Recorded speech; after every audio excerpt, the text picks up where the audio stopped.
Hi, gallery deficit தான் ஒரே வழியாக ஃபேட் லாஸ்க்கு. ஆமாம், கேலரி டிஃபிசிட் தான் ஒரே வழி ஃபேட் லாஸ்க்கு.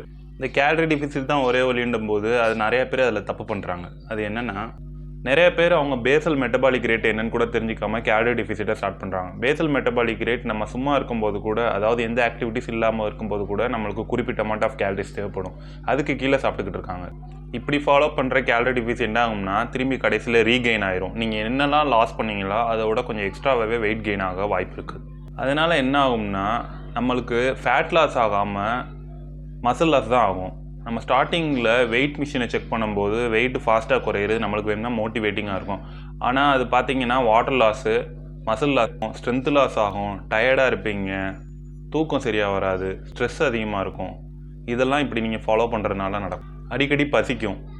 இது லாங் டேர்மில் என்ன ஆகும்னா, ஒரு கட்டத்துக்கு மேலே வெயிட் ரெடியூஸே ஆகாது. நீங்கள் அதுக்கப்புறம் என்ன பண்ணுவீங்கன்னா, இன்னும் கொஞ்சம் கேலரிஸை கட் பண்ணுவீங்க. அதை லாங் டேர்முக்கு ஃபாலோ பண்ண முடியாமல் போயிடும். சரி, அப்போ என்ன பண்ணலாம்னா, ஃபஸ்ட்டு நம்ம மெயின்டெனன்ஸ் கேலரிஸை கண்டுபிடிச்சி அந்த மெயின்டெனன்ஸுக்கு நம்ம மூவ் பண்ண பார்க்கணும். அதில் ப்ராப்பரான ப்ரோட்டீன் எடுக்கணும், ரிமைனிங் மேக்ரோஸை வச்சு ஃபில் பண்ண பார்க்கணும். இதனால் என்ன ஆகும்னா, ஃபேட் லாஸ் நீங்கள் பண்ணும்போதே அட் டைமில் மசிலும் இம்ப்ரூவ் ஆகும், ஃபேட்டும் லாஸ் ஆகிட்டே போகும். இதுக்கு முன்னாடி நீங்கள் பண்ணது, அதாவது பிஎம்ஆருக்கு கீழே சாப்பிட்றது இல்லை டேரெக்டாக கேலரி டெஃபிசிட்னு சொல்லி உங்களோட மெயின்டெனன்ஸ் இல்லாமல் பண்ணுறதை விட இது பெட்டர்.